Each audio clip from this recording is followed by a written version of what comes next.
Hello everybody, welcome to Belay Dude. My name is Algo. I've been playing World of Warcraft for about 15 years. I'm also beginning a career in game design and development, and I'm pretty passionate about game design in general, about systems, about boss design, character design, mechanics, all of that stuff. I'm very passionate about it. I decided I wanted to make some sort of series of videos talking about game design things, and if this is something that people enjoy listening to, if you like listening to it, leave a like down below, write something in the comments, let me know. Tell me if you want me to keep doing videos like this. What we're talking about today is World of Warcraft, but I don't have to only talk about World of Warcraft. I can go to a whole lot of different games and just even game design in general. As you can see up above me, I have Algo Twitch. That's my Twitch channel, and up at the very top there's a live chat thing.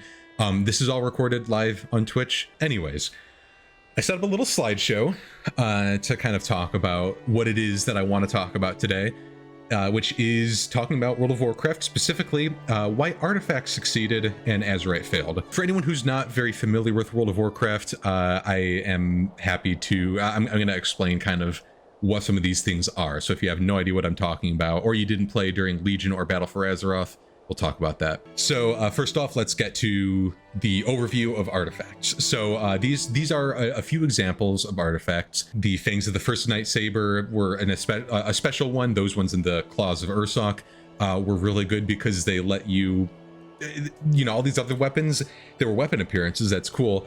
The Fangs of the First Night Saber and the Claws of Ursoc let you actually turn into those cats or bears or whatever. They let you actually change your forms.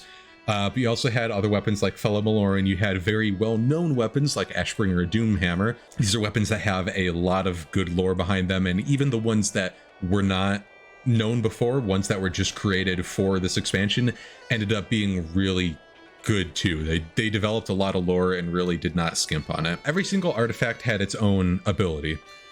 Not to mention, of course, every specialization had an artifact. So really, there were 36 artifact weapons. Every single one of them had their own special ability, and they were all very different. You had things like Fury of the Illidari, which was a cooldown, just a 1 minute cooldown. It also had traits that buffed it. We'll talk about those later. Then you had things like Phoenix Flames, which were actually rotational abilities. Even though it's got a 25-second recharge, it was a rotational ability because of the critical strike. And there were also, again, more traits that really helped that. You also had New Moon, which was both a cooldown and a rotational ability. It gave you your Astral Power, which was your resource, but when you used New Moon, it turned into Half Moon, which did more damage and generated more Astral Power. When you used Half Moon, it turned into Full Moon. That did a ton of damage, was like AoE, and did a bunch of Astral Power. And again, it was like a rotational ability, but it was also a cooldown because you were working up to that full moon. A lot of good, like, really careful design. You also had traits. So as you can see by these pictures, each of the artifact weapons had their own special traits that you were unlocking as you went through.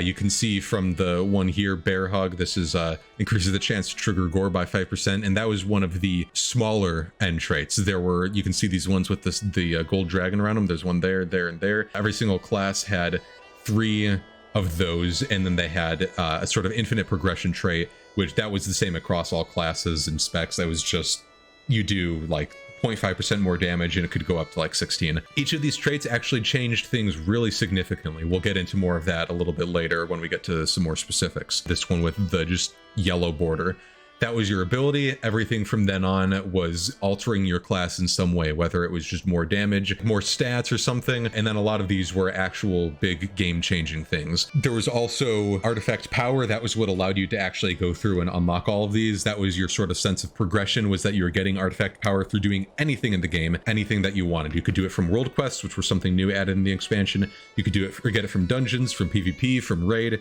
I mean, it was like anything you want. You could even get it from professions. Like, you could get artifact power from anywhere. There was also artifact knowledge, which was something that sort of would over time cause you to get more artifact power when you used items that did that. So if something like this would cost 635 artifact power, in a few weeks that would be absolutely nothing. You could get 635 artifact power in an instant. But early on, it meant that everyone was still catching up at the, or was working through at the same time.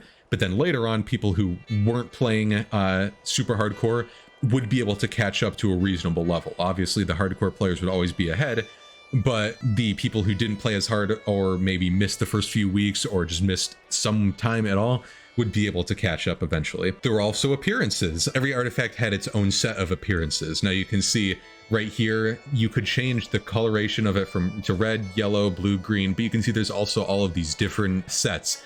And one of those was this one. This was a different appearance that you could get. Something completely different. It still retained the same idea behind the weapon, but you can see there's a huge difference between the two of those. And like, this was literally what you were wielding as your weapon. And there was a bunch of variation. All of these also had their own sources.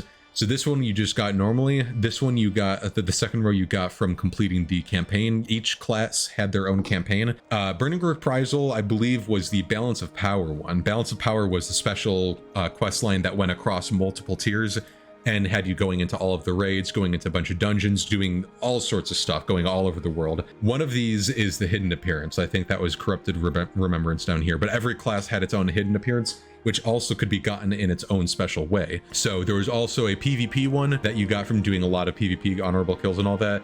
And then finally there was the Mage Tower, which was added later on, which gave you a whole new set of appearances to get. You had to do the Mage Tower first, and then you could get all of these extra all these extra appearances afterwards. It was really cool because they gave, it was yet another sense of progression along with the actual gameplay altering things.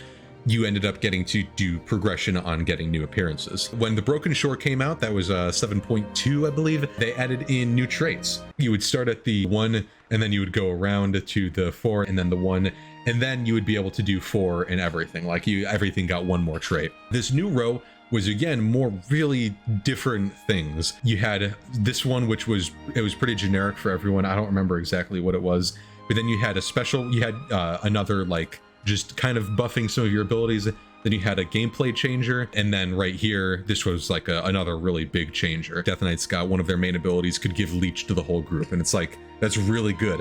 But like this one was also usually pretty good. This was where Arms Warriors got Executioner's Precision, which would allow them to, whenever they did execute, their next Mortal Strike would do more damage, and that could stack up twice. So it suddenly changed the entire gameplay style of Execute phase, where you were weaving in Mortal Strikes. 7.3 introduced the Netherlight Crucible. This was yet another thing to kind of alter the gameplay. This wasn't as interesting. It would allow you to kind of buff your relics in your weapon, where you would get like some extra traits. And so then you could buff these relics to give you even more of these traits and help you just a little bit. They weren't super interesting. Sometimes they could be interesting, but for the most part, it was just you would get these relics and then you would go down the path and get whatever was the best one. There wasn't really a whole lot of special interesting decisions with this, but it was a nice extra thing to work towards. And of course, the most important thing, there was class fantasy. So every class every specialization got its own weapon, and they were all very interesting. Retribution Paladins got the Ashbringer, that was awesome. You got like the World Breaker as an Arms Warrior. All of these had their own quests. Like Arms Warrior had you going under Tirisfal Glades, and you found like an old god thing in there, and so you killed that and took this special weapon. Fire Mages and Death Knights who had to go into Icecrown Citadel and get the weapons from there. Like Frost Death Knights got the shards of Frostmourne and turned that into their weapon. Affliction Warlocks, which would go find this person who was like taking souls of different people here and there with this scythe, this like weird reaper, and so you went and found them in Karazhan, and you killed them and took the weapon. So now let's get into Azerite. You're going to notice I'm pretty hard on Battle for Azeroth and Azerite. I was not a very big fan of Azerite. From way early on, I wasn't a big fan, and it just got worse and worse. I'm going to be pretty hard on it. I'm going to talk some negative things about it, but I will still try to be fair. Just as a little aside, none of this discussion is not coming from an overview surface level thing. I experienced both of these expansions at a pretty high level, especially in Battle for Azeroth. I was top 100 Demon Hunter tanks in the world for a short while. Not for a short while, it was for like quite a few months towards the end of the expansion. All the things that I'm going to be talking about are founded based off of my own experience. So first off, Azurite traits. So all of the traits were very slight augmentations to abilities. Some of them would actually have some real differences, and that was some that was fixed as the expansion went on. Early on, they were not very interesting at all. So you can see this example, self-reliance, that's this one over here. When no enemies are within a certain distance, you heal. Now, obviously 70 every 3 seconds, that it's kind of hard to conceptualize. 70 per second was nothing, or per 3 seconds was nothing, even during the expansion. If you triple stack this because you had 3 pieces of Azurite, it would be still pretty much nothing. This one on the right was a bit more interesting. It was whenever you took damage, you would heal, and it was a little bit more useful. All of these traits were pretty boring. They didn't really do a whole lot. They most of the time just led to a slight adjustment in, like, you get more stats, or when you do some attack, it buffs your damage by some amount. Anything that was set up as a percentage thing could not be stacked. Everything that was set up as an actual numbers thing could be stacked. So for example, for 70 every 3 seconds, the 70 would stack. The 20 yards and the 3 seconds wouldn't stack. This is kind of what the layout was, and this was like sort of an example. I played Monk during most of BFA until like the last 2 patches, so this one was always very annoying to me because this lasted the entire expansion. For anyone that's not played Monk, you have a stagger bar, which takes a percentage of the amount of damage that you would take and adds it to that and just deals that damage over time. And so when that got to like be a really significant amount, that was when you were at heavy stagger. You would have Purifying Brew, which would half that amount that you were taking. So if you were at really high amount and then you halved it, then you would get this buff. It was your next 3 melee abilities will heal you. But the problem is, the amount that it would heal you, even if you triple stacked, was not significant at all. And so the only way that could help you was if you were trying to do really high level hard content solo, which still wasn't really possible as a brewmaster, but it especially wasn't possible even with this. Because you would have to take that over other traits, which would buff, like, give you like dodge or whatever. So very generic stuff that was simply just stack 3 of this and then you're going to be a little bit more survivable, I guess. There was also Azerite Power. That was what let you level up your necklace, and then your necklace would eventually allow you to select more traits. Now, interesting thing to keep in mind, it was not like artifacts where every time you leveled up, you unlocked a new thing.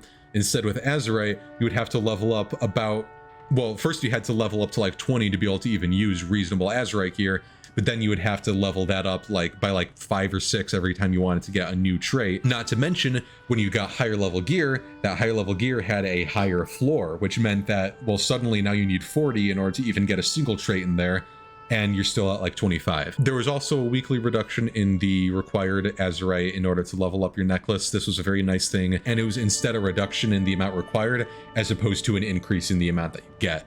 So it made numbers a little bit easier to comprehend. So now appearances. Appearances were also pretty lackluster. What Blizzard did during Battle for Azeroth was they got rid of tier sets, and any sets that were class specific, and they made it armor type specific. You did not get any special appearances other than in each tier you would have the LFR, normal, heroic, mythic, or for PvP you would have combatant and gladiator. You would also have just some generic sets. Dungeons had the same sets for the entire expansion. There was never anything new added. Along with getting rid of tier sets, that meant in terms of the more thematic stuff for characters, there was only 4 total like different sets instead of 12 like there was for each class having one. There was also no appearance progression.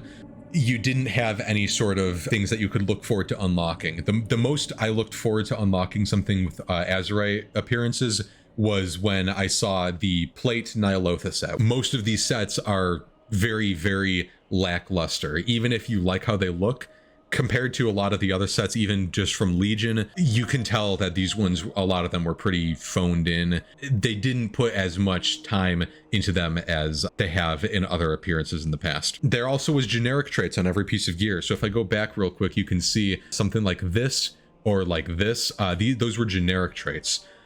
So every piece of Azurite had 1 trait for every specialization, and then a generic trait, and that was on the outer row. Then in the inner row, it was generic across all classes. There was a damage dealer, a tank, and a healer one. And then on the inside, there was a utility one. The utility one, all of them, the utility ones and the role-specific ones were very boring. Like Archive of the Titans, that was from the first raid, but you wanted to get a bunch of these. As ridiculously boring as that is, when you triple stacked that, it ended up being a decently significant amount of primary stat you were getting, along with the re-origination array, which was that was like during the first year. They didn't do this again, but that was just during the first year. you ended up getting a little bit more progression as time went on. So like when you would kill a boss, you would get another stack of re-origination array that would allow you to do more damage and more healing and have more health or whatever. So it was just a sort of like, you know, over time the boss raid gets easier or whatever. Undulating Tides, however, was ridiculously powerful for tanks, especially Brewmasters, which I was playing, because Brewmasters were so powerful that you didn't really need, they were so powerful and the traits were so worthless, like the class specific ones were so worthless, that Undulating Tides was what you took because it actually did a pretty significant amount of damage. It would end up being about 20% of my damage by the end of a fight. The shield part like never mattered at all. It wasn't very interesting. It kind of helped, but it wasn't good. So most of the time the important part was just that you could do a good amount of damage. But every raid had their own thing. There were also in the dungeons, each of them had kind of like their own one, but there were usually multiple pieces that had that same generic trait. And most of them were just like, oh, when you do 3 separate attacks, you get a little bit of main stat, or your attacks have a chance to grant you critical strike. So eventually then we got a new row, and a new row added, you had a choice between 2 spec specific ones, and then you had the 1 spec specific as well as generic, and then you had the rest. And this was nicer because this also came with some adjustments and reworks of a few traits that were really boring. For example, there was a Windwalker Monk one. It was like reduces the cooldown of Touch of Death by 15 seconds, and if the target dies while it's active, reduces the cooldown by an additional 2 minutes. Now, what that means, Touch of Death was a thing you would put it on target, you would do as much damage as you could, and 8 seconds later, it would burst for a bunch of damage. But it was a 3-minute cooldown, so reducing it by 15 seconds, that would not stack, it would always only be 15 seconds. That's like nothing. It also like increased the damage it dealt by a little bit, but again, it was like a little bit, so it really wasn't that interesting. But then if a target dies while it's under the effect, the problem is if a target dies while that was on them, then it did no damage. So reducing it by like 2 minutes, so not even its full cooldown, meant that you still wasted it. The goal is to not waste it, because if you're wasting it, that is like, it was a GCD that you would lose out on, and it was also a ton of damage. Even if you get it back in a minute instead of 3 minutes, that's still really bad. So they removed that and completely replaced it with something else. That was like, your attacks had a chance to summon Zuen for 8 seconds. And it was like, yeah, that's kind of cool, but that still doesn't do anything. Zuen didn't do anything. All that happened when Zuen came out was he did some damage. It was like, oh cool, flashy, big damage, but it's just damage. Again, since there was no like class specific armor sets, there was no class fantasy like there was with the Legion artifacts.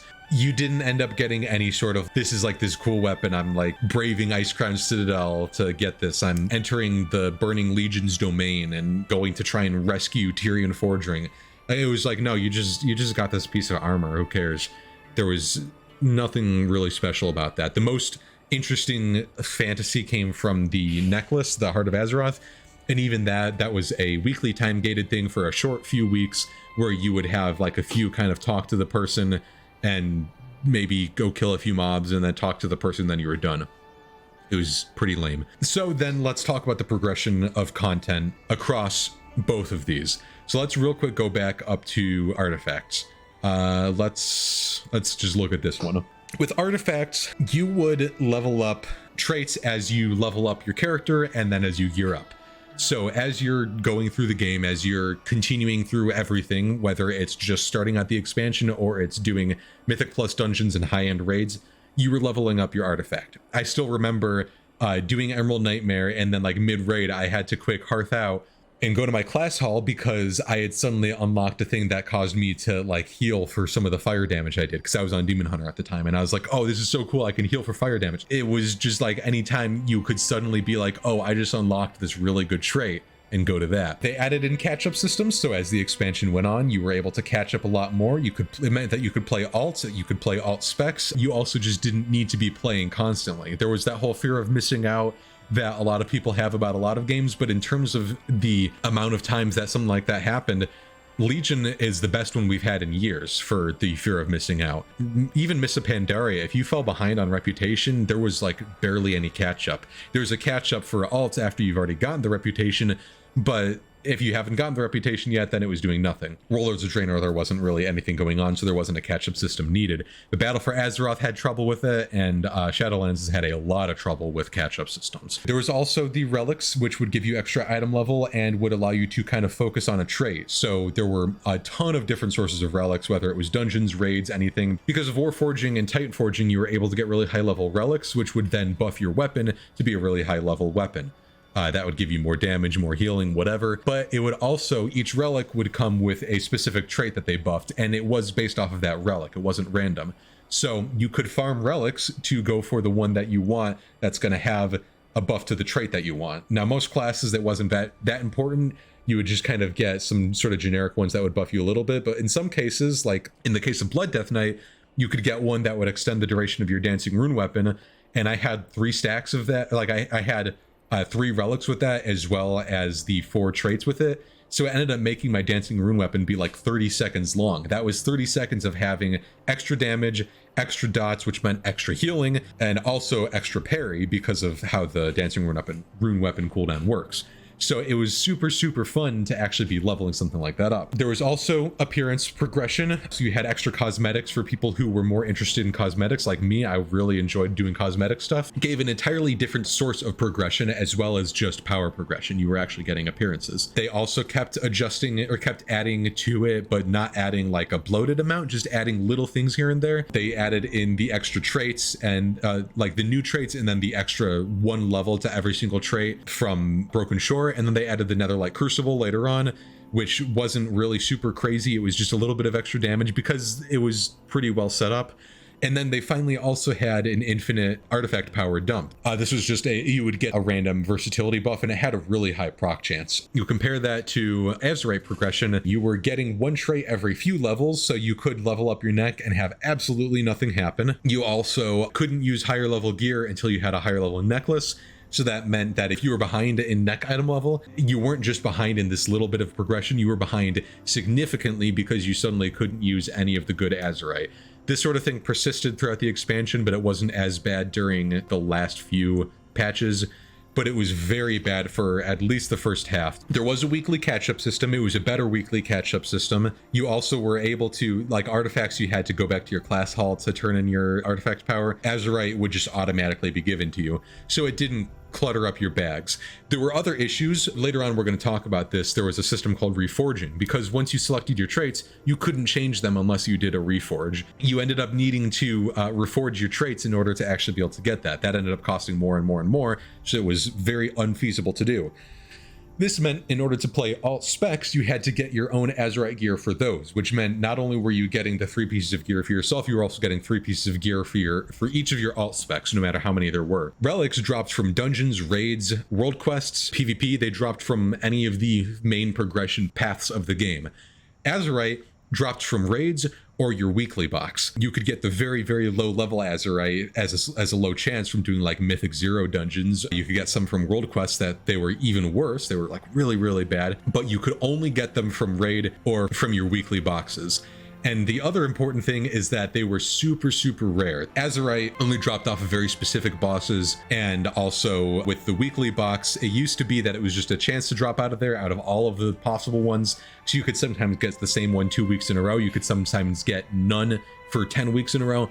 Eventually they added Titan Residuum. That's something that we'll talk about a little bit later. There was also no unique appearances. Every class had the same one as long as they used the same armor type, and there wasn't anything interesting going between the different levels other than Mythic difficulty gear would sometimes have some differences. They also ended up eventually adding an additional ring into Zara lore, which was the 2nd tier. This was kind of nice, but it didn't end up really changing things too much because a lot of the traits were still pretty boring. There were still the same sort of issues. Now we'll talk about essences later on because that is tied to Azurite, and we'll talk a little bit about corruption because that's kind of tied to Azurite, but not really. All of that aside, after now we've explained what artifacts were and what Azurite was, let's get down to business. Let's talk about artifacts versus Azurite. Let's first start with a traits comparison. You look at artifact traits. You have Executioner's Precision. This is what I was talking about before. Execute would cause your next Mortal Strike to do additional damage, stacking up twice, and this was a really it was 75% more, so you'd get 150% more damage. When you were in Execute phase, normally it would be just spam Execute. Now it was Execute twice and then slam with a Mortal Strike, and then that would be your Execute rotation. So it actually gave you more things to do during Execute instead of just start slamming your meaty hands on top of the Execute button. There was also some more utility artifact traits like Unbreakable Will. This was a CC break, essentially. Every 2 minutes you had a free CC break after you sat in it for 2 seconds. You also had, this was one of my favorite traits from Blood Death Knight, where your Dancing Rune weapon would spawn a second Dancing Rune weapon. So now you actually had 2 weapons fighting with you, which meant 3 stacks of your debuffs that you applied, which meant that much more healing and more damage. And then of course the most powerful trait that they ever added, and this was I think one that they super regretted adding, your Consumption, which was a 45-second cooldown Blood Death Knight ability. It was an AoE attack. It barely did anything. It wasn't very interesting. It just did AoE damage and healed you for a bit. But now Consumption would grant 20% leech to everyone in your party. In raid it was less useful because it was just to 4 nearest allies. Could be useful, but it wasn't as good. But in a dungeon, that was your entire party. It meant that you could, if you got to a part where suddenly you were taking really high damage, you could just use Consumption and suddenly everyone in the group is healing all of their damage dealt because people were blasting really high damage. So it was invaluable in so many dungeons. And it was really fun because now as a tank, I was helping the group significantly. I got the ability to give a healing cooldown. Now we compare Azurite. Fit to Burst, the one that we were already talking about, but then you also got ones like Spiteful Apparitions. Shadowy Apparitions deal a little bit of additional damage to targets affected by Vampiric Touch. The problem is you're always going to have Vampiric Touch on targets. Like, in order for Spiteful Apparitions to be going out there, you're going to want the Vampiric Touch. And then again, this Self-Reliance boring one. Gory Regeneration was one I put in here because this was a bit more interesting. This was for Guardian Druids. Mangle would extend the duration of your self-heal by 1 second up to 3 seconds. The problem is Frenzied Regeneration lasted like 4 seconds. And because Guardian Druid had pretty slow GCDs, you weren't really extending this very much. Not to mention tank self-healing, tank self-sustain was significantly nerfed going into Battle for Azeroth.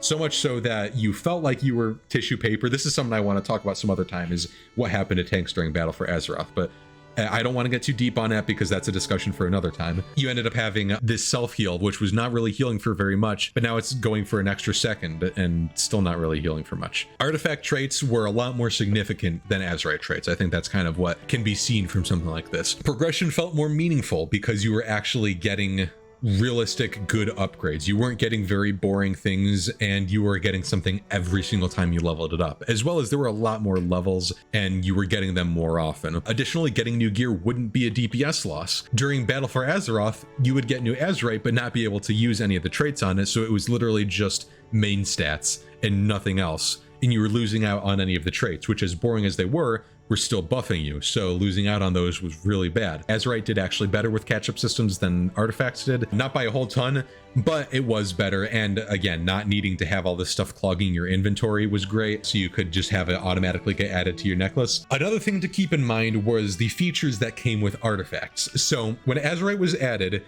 it was intended to replace legendaries, tier sets, and artifacts. Now, obviously, you can see a bit of a problem here. Legendaries by themselves are very interesting. Tier sets by themselves are very interesting. Artifacts, obviously, as I've talked about, are very interesting. They all 3 of these different categories affect gameplay in a serious way.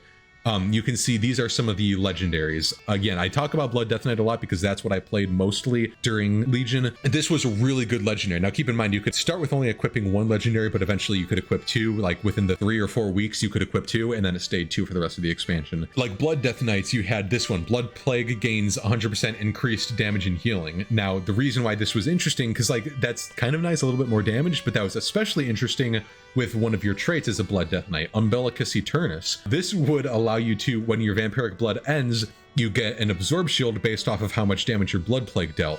So when you have the extra Dancing Rune weapon, which is applying Blood Plagues, you have the extra Dancing Rune weapon from your trait, which is applying even more Blood Plagues, and then you have increased damage and healing from Blood Plague. All of those combined put into the Umbilicus Eternus trait suddenly means you get this massive shield. Especially in AoE, it's even bigger. You get this huge, huge, huge shield that essentially makes you invulnerable for a short while. It was so useful. That Soulflayer's Corruption was one of the best legendaries. I used it all the time. I loved it. You also have ones like the Soul of the Death Lord. Now, you can't really see it very well just because I had to shrink the screen down a little bit, but it was the Death Knight version of your talent ring. Every single class had a talent ring.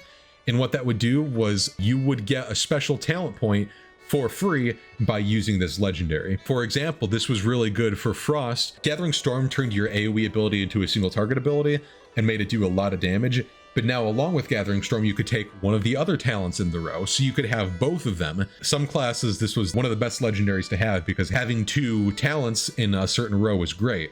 It was only the talents that it says here, so you couldn't choose which talents it took, but it was really, really useful. And it was exciting because suddenly this crazy combination that you've always been thinking, oh, that would be really nice, suddenly you can do that. There was also like this mage one, which is one of the most famous legendaries. Fire mages, you would do critical strikes until you got a hot streak, and then that would cause your next pyroblast to be instant. Otherwise, pyroblast was like a 5-second cast.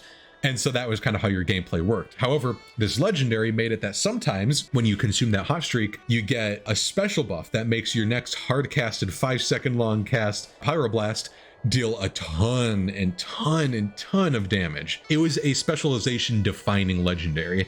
So interesting and important to the specialization that it ended up becoming a talent later on. And then we talk about tier sets, and tier sets were also very interesting. You can see from this tier set, it was like you had the 2 and 4 piece. They ended up adding in cloaks into tier sets because of legendaries, so that way you could always have a 4 set no matter what, since you could have 2 legendaries. The 2 sets would usually not be as interesting. It would be like, Heartstrike and Marrow Rend generate additional runic power, or Obliterate has a chance to trigger, so like some stuff where it was like buffs to gameplay to smooth things out.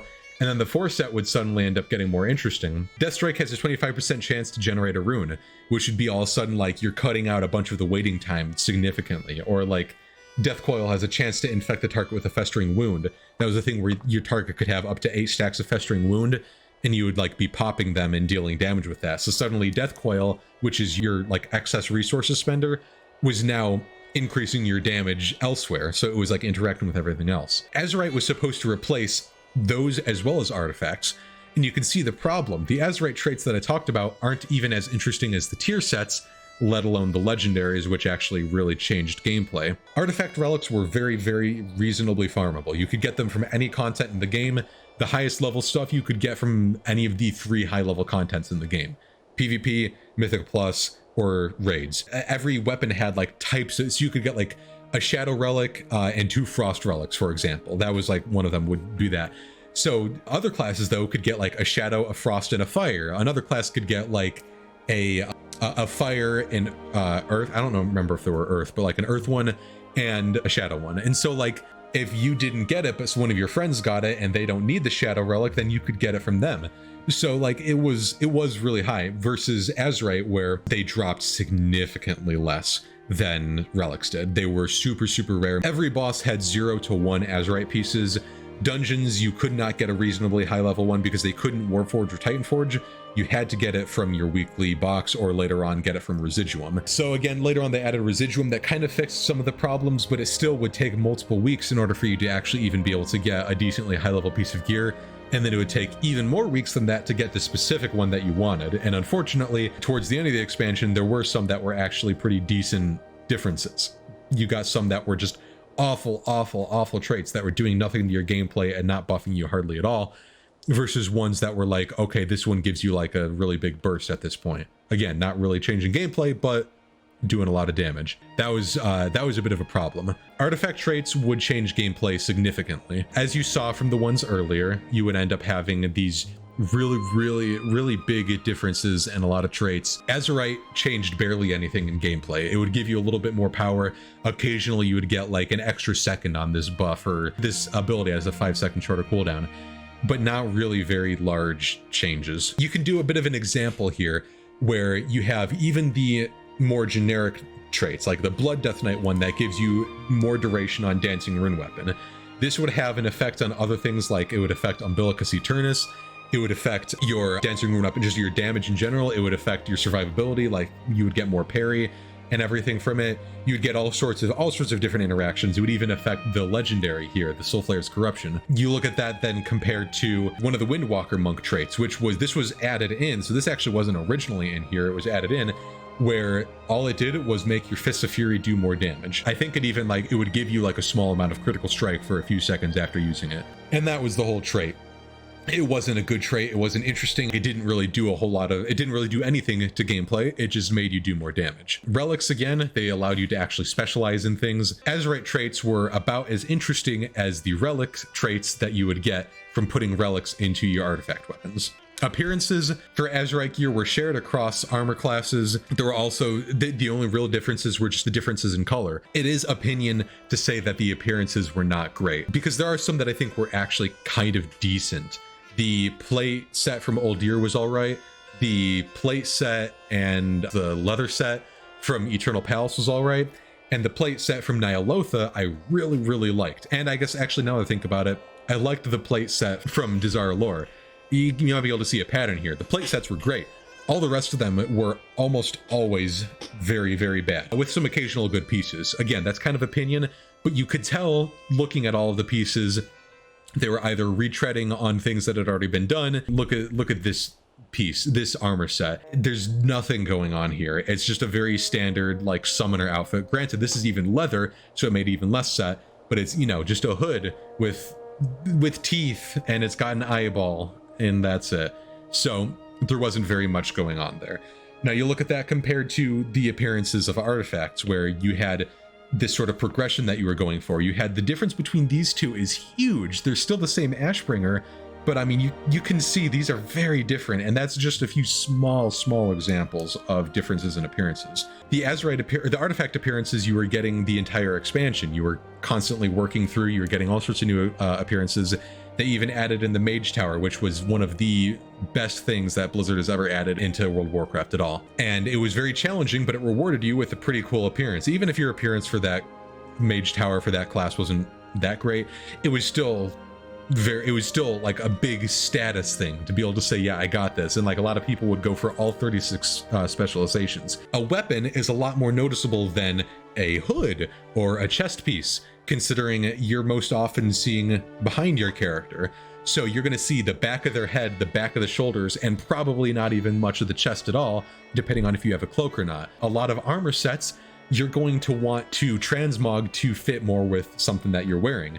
Whereas a weapon, you can transmog around the weapon because it's one piece of gear and it's very flashy. So if you have this blue Ashbringer, you're probably going to want to do some sort of transmog around that. Versus if you have a pirate's hat and then a weird like straight jacket leather looking thing, and then you have like these weird like spiky shoulders. It's like they may all be the best, but they don't fit at all.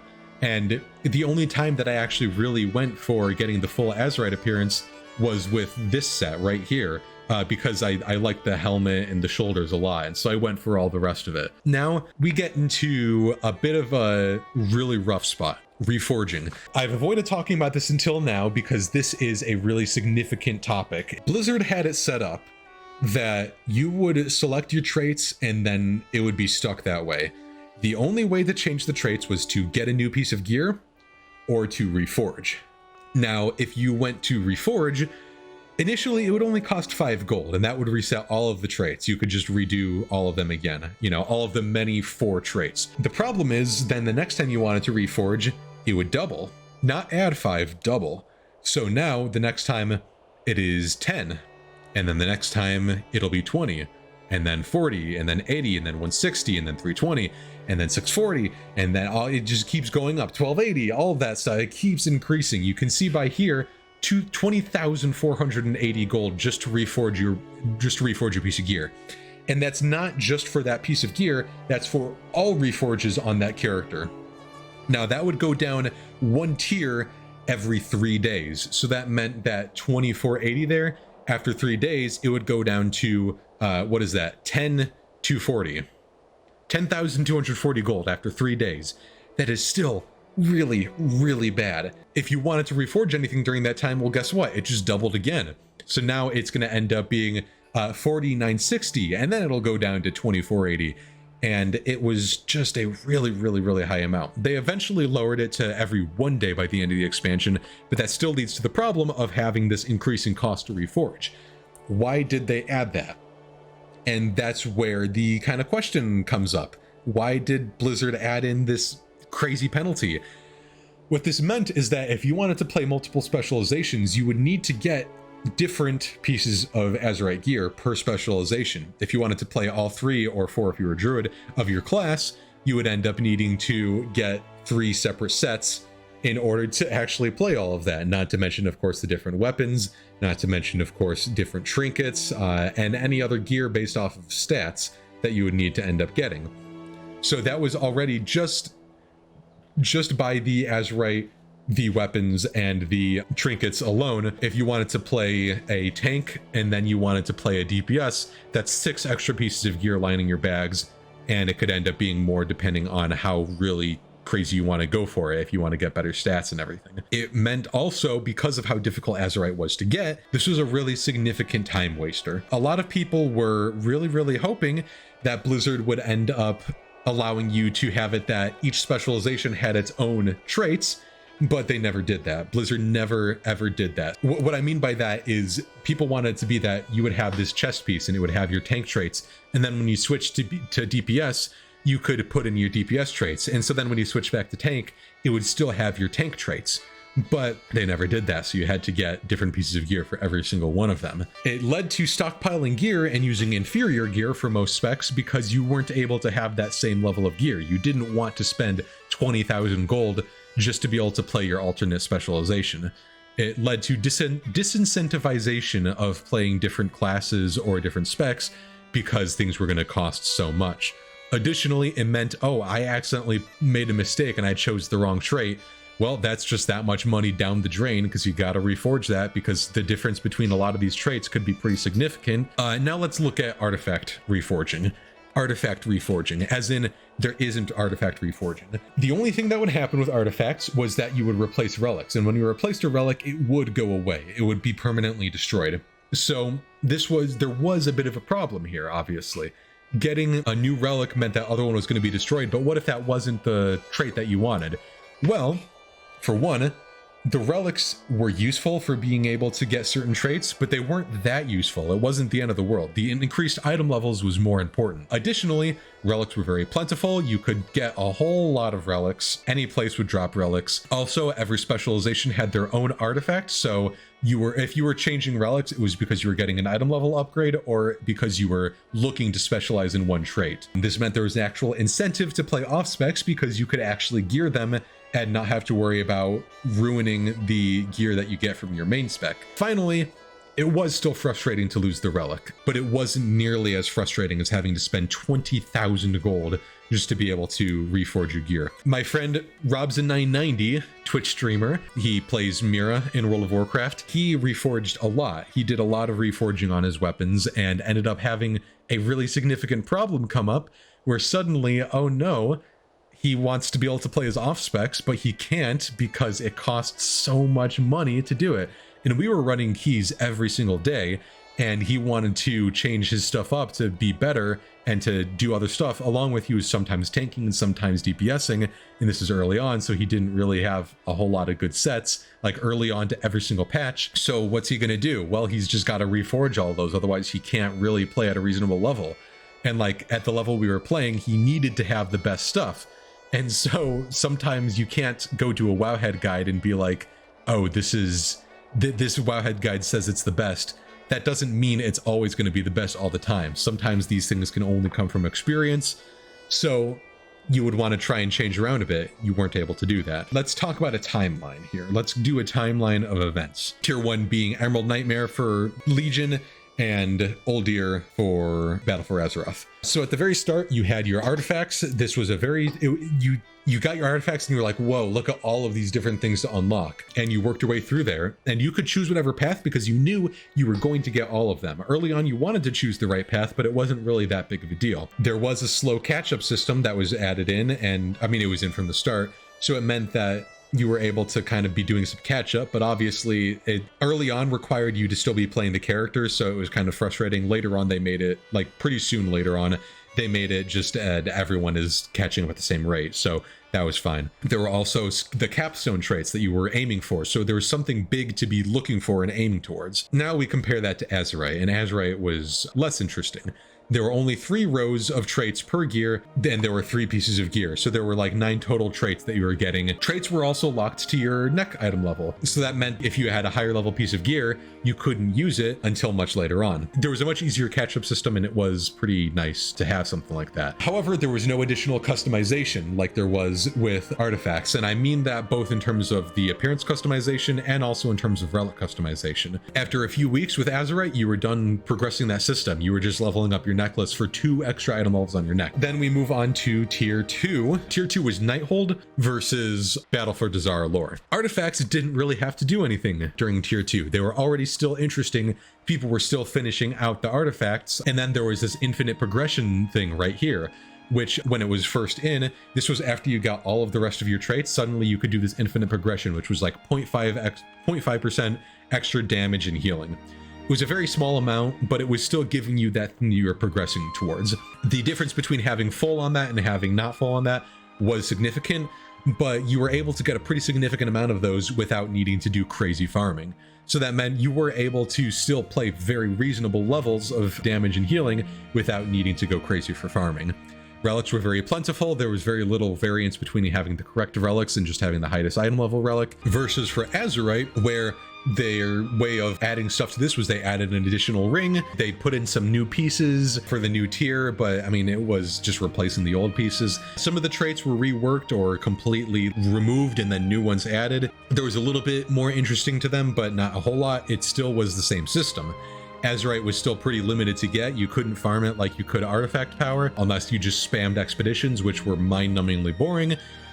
And there were pretty large discrepancies on having the right Azurite versus not, as opposed to something like relics, where the difference between having the right relics and not was very small. So now we go on to tier 3, and this is where things started to get a bit more interesting. Tier 3 was Tomb of Sargeras for Legion and Eternal Palace for Battle for Azeroth. So artifacts started to get the extra, or got the extra row. So there were actual interesting traits going on there. Again, I like to talk about Blood DK as a good example. You ended up getting your Leech to the group, which was a huge buff. Every class got very interesting traits at this section, and they were still doing catch-up systems, so alts were able to catch up even easier than before and get to these special rows right away. Additionally, then they added in an additional trait to everything that could stack more than once. So you can see some of these have 4. Battle for Azeroth's answer to how boring and uninteresting Azerite was adding in a whole entirely new system. So first they added in more generic traits. Undulating Tides was the most interesting one because it actually really caused a significant amount of damage as long as your traits on your Azerite really sucked.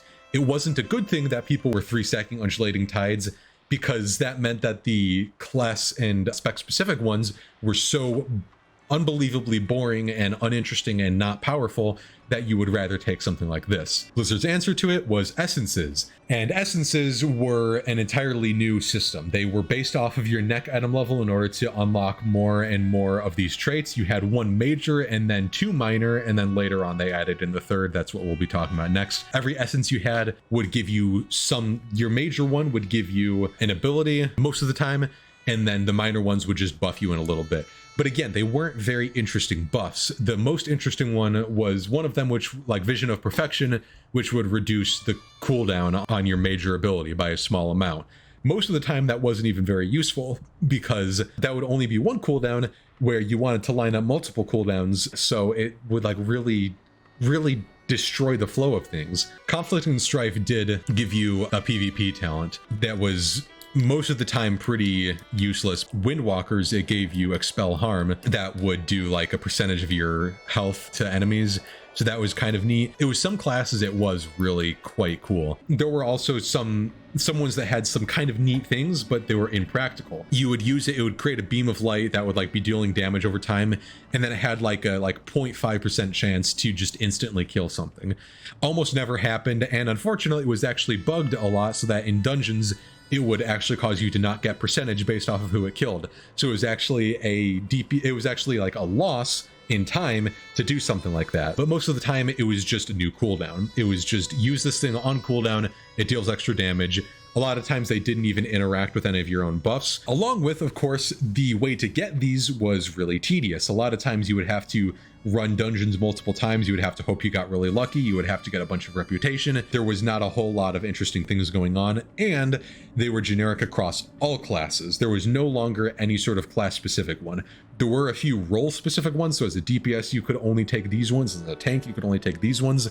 But those ones were often pretty bad. All they did was add more bar blow and more ability blow, because they weren't actually changing gameplay. They were just adding an extra button to have to press every few minutes, but adding an extra space on your bars. And for some classes, they didn't have a whole lot of space on their bars to be able to do that. So then we get to tier 4, and this is the final tier of the expansion. Tier 4 was Antorus for Legion and Nyalotha for Battle for Azeroth. For Legion, it added in the Netherlight Crucible. This was kind of interesting, but it didn't really do a whole lot. It was just an extra way to be buffing your damage or your healing or just whatever. You were buffing relics. You could get 2 special trait buffs per relic. That was the big thing that the Netherlight Crucible did, was that you would get all the way through and then you could get a second trait. So you could get, for Blood Death Knight, one that increases your Marrow Rend damage and another one that increases your duration of Dancing Rune Weapon onto one relic. And then you would end up having actually 6 traits buffed. You can see it wasn't super complicated. It was just 3 tiers. It wasn't super interesting, but it was something to kind of keep you actually doing progression, and it was still a finite thing. Meanwhile, you were still putting points into Concordance of the Legion Fall. That was from the previous tier, and that was just giving you versatility. Battle for Azeroth added in new passive essence slots, just one. All of these little ones just gave you like extra stamina, so it wasn't interesting. And then they added in corruption. Corruptions are not exactly related to Azurite for the most part. They were related in some ways to essences, where you would only take certain essences if you had certain corruptions. Like, for example, as a tank, I eventually would take the versatility corruption, which increased the amount of versatility I gained from all sources. And then I would take an essence, which gave me a big versatility buff, and like another one, which also gave me a versatility buff. Those two became suddenly way more useful. Corruption wasn't really an addition to it. They were pretty satisfied with where Azurite was, which they shouldn't have been, but I think they just kind of gave up on it. They realized that there wasn't much more that they could do to it. So it's a shame, because it could have been an interesting system, but it wasn't. Azurite was not tested until a few days before the expansion launched. I don't mean just before alpha or before beta, I mean before the expansion launched. I believe it was about a week before the expansion launched, but it may have even been less. This leads to 2 explanations, which both are very, very bad. One is that Blizzard was very confident that Azurite would be great, which it was not. It was very, very bad. 2, which this is I think more likely, Blizzard had absolutely no idea what to do with Azurite, and they realized that, and they either put it off too long, or they just were too busy trying to fix everything else that went wrong with BFA, that they just had to toss something out there, and they did, and it was a huge flop. Legion stuck with the 3 main systems throughout and made small adjustments and additions to each of them. Tier sets stayed the whole time. The only new adjustments were getting a cloak added to the slots, and then having just new tier sets as time went on, which every expansion has done. Legendaries, new legendaries were added over time, like the Soul of the Deathlord ring, and just a few different legendaries that they kind of added over time. They put in even some generic legendaries. They even made some crafted ones that weren't very great, but they gave you a little bit of a boost. And there was also the ability to have 2 of them. So there was a whole lot of different mix and match possibilities going on. Finally, of course, then artifacts ended up getting some new traits, some trait rebalancing, and then the Netherlight Crucible, and of course Concordance of Legion Fall, an infinite progression thing. It allowed artifacts to stay interesting and stay relevant, whereas with Azurite, you had systems upon systems upon systems. So first we had the pretty boring set of Azurite, the normal just 3 rows, barely anything going on. Then they added in an additional row and some trait rebalancing. That wasn't very interesting, so then they added in essences. That wasn't very interesting, so then they added in corruption. And these 3 systems ended up being like some of the main things of the game. And you know, I look back like from Shadowlands now looking at this, and this is nothing. Battle for Azeroth barely had any systems compared to that. So let's get into some final thoughts. Let's wrap this all up. Azurite was a flawed, unbaked, and outdated system when it was introduced.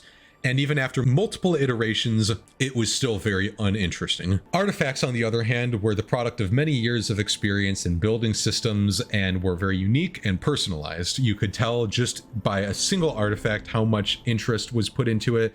They all had their own unlock scenarios. They all had their own storylines. They all had their own unique hidden appearances. All of the appearances were very unique, but the hidden appearances had their own different ways of getting them, which was completely different across all classes. Artifacts, they had lore, they had very deep trees, they had playstyle adjustments, they had a form of endgame infinite progression, they had all sorts of different ways that they could adjust your gameplay. Azerite, on the other hand, had no lore and very, very few appearances, very surface level effects to gameplay, and no progression past a certain very early point. They were so uninteresting and unfinished that they needed to add very large adjustments and then supplemental systems in order to make the expansion even slightly more interesting. In the end, Azerite died just the same as all systems added an expansion, just the same as artifacts have, just the same as covenants will in Shadowlands. Any of these systems will die. Blizzard decided to move away from this sort of progression system after the huge failure it was, which is a shame because Legion pulled it off really well. Blizzard got very scared after how much people really disliked Azerite, but it wasn't because of the whole idea of a progression system that affects your gameplay that you're leveling up as you go through the expansion. It was more an issue of the system itself being very underwhelming. Players were just very, very sick of how underwhelming Azerite and Essences were. Many people complain about borrowed power, and that's a sentiment that I do understand and I echo. I feel this sort of the same way that borrowed power can be kind of annoying. However, the problem isn't exactly borrowed power. Borrowed power in itself isn't bad because really every expansion you're getting this borrowed power.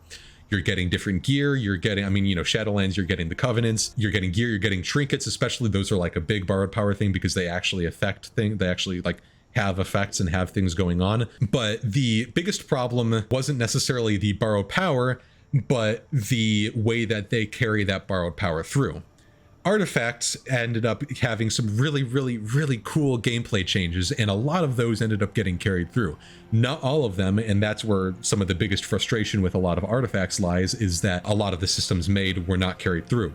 But especially Azerite stuff was so uninteresting and barely anything going on that they didn't really have to carry anything through because it wasn't changing gameplay. Again, sometimes borrowed power will become a staple, for example, Fire Mage, their artifact ability became a baseline thing now. It was a talent that you could take during Battle for Azeroth, and also their legendary ended up becoming a possible talent. Essences were especially where some of the annoyingness with borrowed power came because these were leading, and especially corruption, they were leading to really large spikes in power, and then suddenly losing them was very annoying. Some things could be interesting, like Blood of the Enemy giving you the forced critical strike, but that still wasn't interesting enough to be carried through. And it was also generic across all classes. Artifacts, legendaries, and tier sets all had very real effects on gameplay that were sorely missed in Battle for Azeroth, and that's where some of the biggest problem comes, is the borrowed power was not carried through. We didn't get something interesting to replace it, we just got Azerite. Weebarius' question, what would you do to make Azerite a good system from the start? Do you think it's worth taking something out of the system? For one, I would want more traits. I would want more interesting things, even if they were doing things like buffing your damage by a small amount, but I would also want more significant things like the Umbilicus Eternus listed earlier, where you end up getting an absorb shield from your damage dealt and your healing gained while you have a certain buff going on. I would like something like that to actually be an Azurite trait, but I would also like it to be possible that the traits on certain pieces of gear, like on certain slots, were guaranteed, and then the only ones that there was variance for would be the utility and the role generic ones, like the extra versatility for tanks or whatever, adding in more rows. And I would prefer it that you could get all of these traits, so as you're going through you can keep leveling up more and more, and maybe even select, okay, I want the more utility ones now, or I want some of the more class specific ones. Now for the second question, if there's anything worth taking out of the system, Azerite gave you some reason to actually be doing things in the game. With the removal of legendaries, world quests became almost entirely useless, other than needing to do world quests in order to get Azerite to level up your armor. And I think that's kind of okay, but the problem is then it made world quests that didn't give that pretty annoying and worthless to do. Having something that you are working on throughout the entire expansion is nice. I really liked that with artifacts. I liked the idea of it with Battle for Azeroth. It just wasn't implemented very well. And with that, we'll end the conversation for now. Thank you all very much for listening. I hope you enjoyed. Let me know if you're looking for more talk about all this. Let me know how you felt about this. I love talking about game design. Thank you everyone for watching. Let me know in the comments if you want more, and I'll see you all next time.